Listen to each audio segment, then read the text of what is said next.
May the words of my mouth and meditation of my heart be mindful of thee, O Lord, my strength and my salvation. Amen. Please be seated.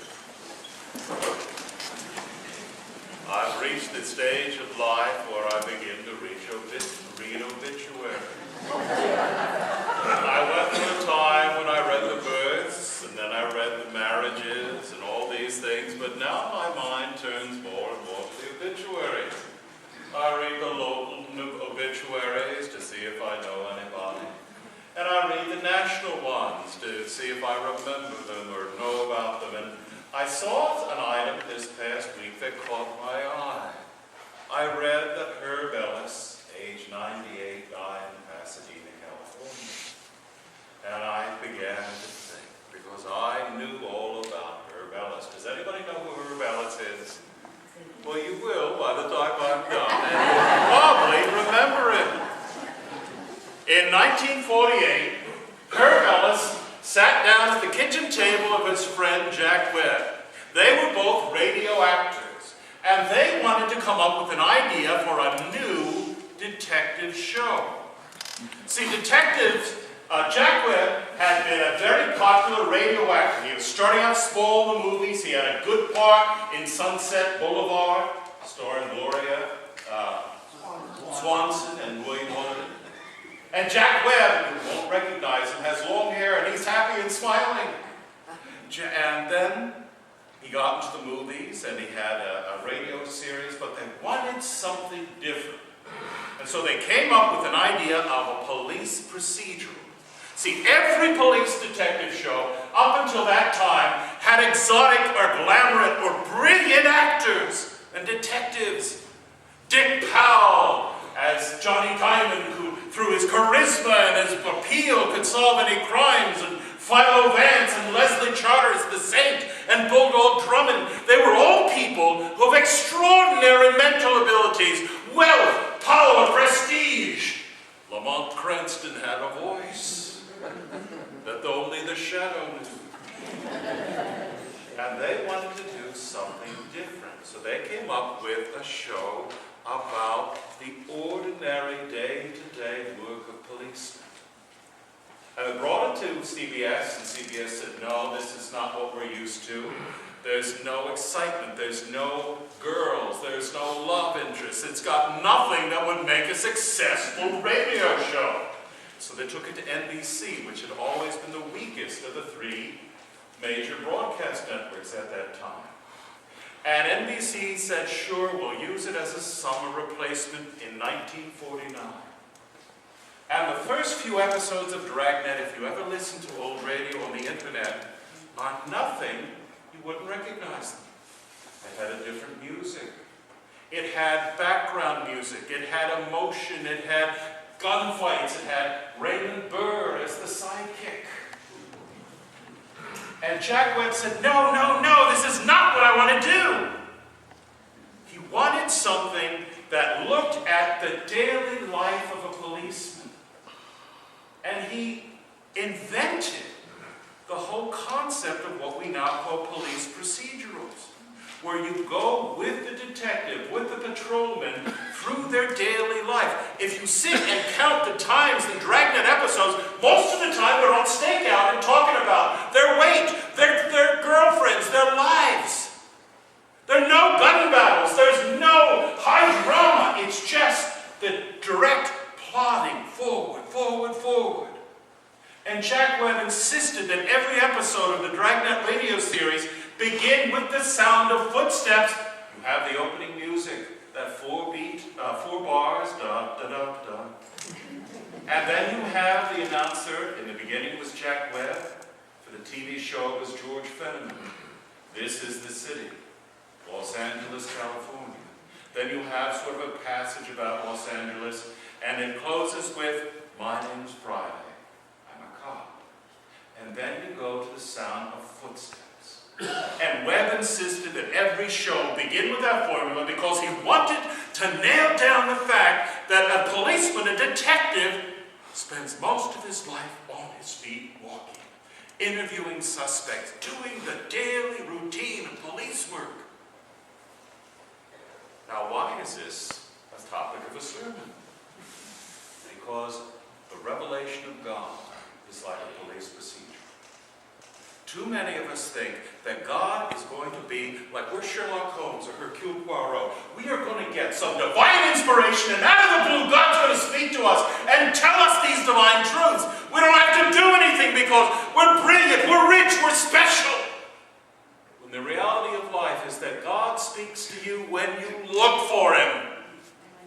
Not when you sit back and wait for Him, but you've got to find God. You've got to do the hard work of investigating and looking for God, for Him to speak to you. In our passage from the Old Testament this morning, Moses and the burning bush, we have this laid out clearly, and this happened.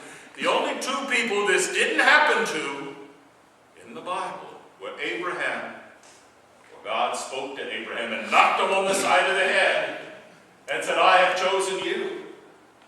And of course, the other is Jesus, who knew all along what was going on. But everybody else found God because they were looking for God. Our Old Testament reading begins in Exodus. Moses was keeping the flock of his father-in-law Jethro, the priest of Midian. He had led his flock beyond the wilderness and had come to Horeb, the mountain of God. Moses in chapter 3 of Exodus. Chapter 1 we have his miraculous birth and saving from the wrath of Pharaoh, where his mother places him in a basket in the Nile, in the bulrushes, and he's rescued by Pharaoh's daughter and raised as a prince of Egypt. In chapter 2, we have Moses as the young prince of Egypt, overseeing the great works of his stepfather, of his father, of his grandfather. And Moses, who knows that he is of Jewish descent, yet doesn't know the God of Abraham, Isaac, and Jacob. He sees a Hebrew slave being mistreated, and he kills the Egyptian overseer. And the Hebrew slave says, aha, Moses, you're in for it now. And Moses knows that he must flee, and Moses flees into the wilderness, across the desert of sin, into the land of Midian. And there he meets Yvonne Carlo. Charlton Heston meets Yvonne Carlo in the movie. I think you could follow me at this point. And he starts life over as a hired hand to his father-in-law. And they've overgrazed the family land, so he has to take the goats and the sheep a little bit farther. So he goes to Horeb, where Mount Sinai is located. So that's where we are. And there, the angel of the Lord appeared to him in a flame of fire out of a bush. He looked, and the bush was blazing, yet it was not consumed. Moses saw something extraordinary. You can read these sort of modernist German commentaries. Well, of course, you know, in Sinai they have these bushes that have red leaves, and in a certain light, a bush looks like it's on fire. Or maybe this is a manifestation of static electricity. You know, all these are rather clever, but they don't really get to the point. That God was doing something miraculous. It doesn't matter how it was happening or what was happening. God was doing something out of the ordinary. And Moses stops. And the passage says, then Moses said, I must turn aside and look at this great sight and see why the bush is not burned up. Do you see the miracles in your life? Bill, do you see Ashley next to you? Do you see in her a miracle from God given to you? Or do you just take her for granted? Ashley, what does he do? I'm being silly. But do you stop? Do you turn aside? We go through this life. We see extraordinary things. We have extraordinary relationships. We have all these things happen to us. But when do we stop and take the time to investigate? Or do we just carry on and think inspiration and divine power is going to give us all we want? Or do we stop and do the work? Do we stop? Do we look? Do we listen? Because Moses stops, and only because he stops, we have the next passage. When the Lord saw that he had turned aside to see God, God called to him out of the bush, Moses, Moses. God saw Moses. He knew what Moses was doing. He was waiting for Moses, but he did not speak to Moses until Moses stopped and looked and listened. What miracles are you walking past in your life right now because you're not stopping to look and listen? How does God speak to us today? He speaks to us, I think, in roughly 3 ways. He speaks to us through our aesthetic senses. Some people, when they hear beautiful music, are transported to a place that they could best describe as divine. Through music, they experience the power and glory of God. For other people, it is the beauty of nature. They can see something and they stop and they ponder and say, here God truly is. I'm not one of those people. Susan and I, when we were dating, she liked to go on rambles on the beach and trips to mountains, and she once said, isn't that a lovely sunset? What does that remind you of? And I said, rare roast beef. I'm hungry. So aesthetics don't work for me. What works for me is experiences, meaning relationships with other people. In my life, I have found God again and again and again in the lives and the hearts and the faces of people around me. That doesn't mean they're God, but God speaks to me. Through their joys, through their sufferings, I see in them the crucified God who I worship, and I am called to be His forever. Because I see in the world around me and the people around me His word. Others of us find God in His word, the Bible. In the Bible, we see the words, we hear the words of Jesus, we hear the stories we know, and through the Bible, we can encounter God in ways that are just beyond imagination. But you know, if it's on the bookshelf and you don't take it out, it's not going to fly out and hit you on the head and say, look at this page. You've got to open it. You've got to look and see. You've got to hear. You've got to encounter the other person to find God. You can't sit in your chair and wait for it to come to you, because it's not going to happen. You've got to seek out God. Dragnet, when it was first broadcast, it was on radio from 49 to 59. Went on TV for a first run from 52 to 60. And then Jack Webb got bored, and he went and did another project. That's why it ended, not because of ratings. It ended on the top. It ended as one of the top shows of television. He just wanted to do something new. Well, his next project didn't quite work out. And in 67, he brought Dragnet back for a second run on TV. And he ran it, and it ran for 3 years. And he got bored again. And he came up with 2 new shows, one called Adam 12, and the other Emergency, about paramedics. And in 1982, after Emergency and Adam 12 had finished their runs, he was starting a 3rd Dragnet series. This time, he would be a captain, and Kent McCord, who played Officer Reed in Adam 12, would be his sidekick. But after smoking 3 packs of Chesterfields a day for 40 years, at the age of 62, Jack Webb dropped dead of a heart attack. Jack Webb, over the course of Dragnet, sort of became Joe Friday. Such that when I was a young boy, Dragnet was almost a cliche. It was such a deep part of our culture that it had become silly. So Jack Webb could go on to the Tonight Show and joke about his character with Johnny Carson. Dan Aykroyd and Tom Hanks could make a dumb movie about Dragnet. It was a dreadful movie, but I knew exactly what they were talking about. And I knew exactly the incorruptible, unchangeable, by-the-book policeman. We don't understand how different Dragnet was. There was a Time magazine cover of Jack Webb in 1950 in his new radio show, because it had taken America by storm.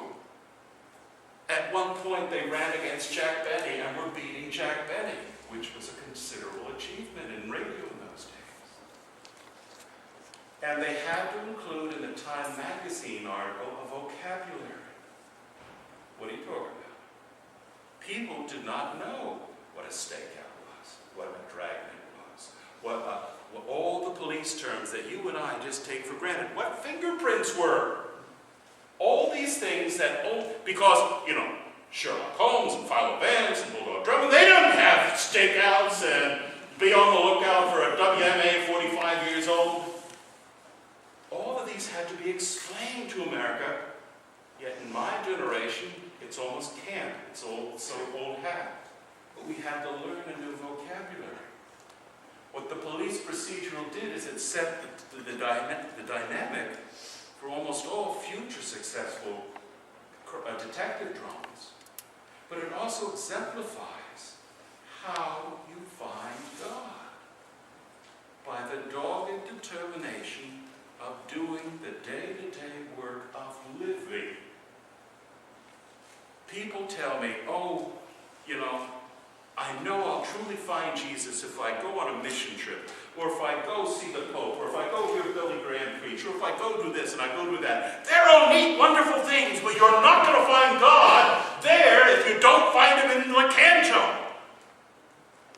God is around you all the time. You just have to open your eyes, open your ears, open your heart, and listen. There are no shortcuts. There's no magic answer. There's no perfect person who's got the secret. It's in your hands. But you've got to take the time, which means taking the Bible off the shelf and reading, which means looking and asking, how do I see in the relationship with my husband, with my wife, God's hands at work? How do I see in the suffering that I am undergoing God's guiding purposes in all of this? Why am I suffering, Lord? God will speak to you. But you have to ask. This is the power of our relationship with God. It has nothing to do with me. The priest, your mother, you don't need them for your salvation. You need Jesus Christ. My job is to share that good news, to teach, to celebrate the sacraments. But God is not found through George Conger. I hope to point the way, and I try my best. But at the end of the day, it is your personal relationship with Jesus that makes the difference. And it requires you to do the work. Love the Lord your God. Love your neighbors yourself. Be open to the joy and the power and the glory of God in nature, in music, in people, in your experiences, in Bible. All of this stands on a floor of prayer. Without prayer, none of these things can happen. Gosh, almost 28 years ago, I had a placement when I was in seminary. It was in a Connecticut parish, rather nice one. And one of the parishioners was Peter Jennings, the ABC anchorman, and I really felt special. Because I got to teach Sunday school to his kids. Well, that was my brush with fame. And I remember at the time, this Peter Jennings, who was the ABC News anchorman. Remember the time when there were only 3 channels, ABC, NBC, CBS? And you had a choice, Peter Jennings, Dan Rather, and who was the other guy? Tom Brokaw. Walter Cronkite was going bad, but you get the point. Well, he had Mother Teresa on. This was in the time when Mother Teresa was just becoming known to the wider world. And Peter Jennings asked her a question in his very debonair way. What do you do? What are you doing when you're praying to God? And she said, I am listening to God. Peter Jennings then earned his $1 million a year and said, what is God doing? He's listening to me. It is this relationship. It makes no sense on one level. How can both of us be listening with another of us communicating? But that's what happens when you pray. When you listen for the movement of God in your heart, God is waiting for you to make that step, and then he will act, and then he will listen and hear you. And he does that through the power of the Holy Spirit. It is the Holy Spirit that brings us the beauty of music, the beauty of nature, the belief in the power of Christ and the presence in other people. Prayer, the Spirit, experience, aesthetics, Bible. All of these are doors that lead to God.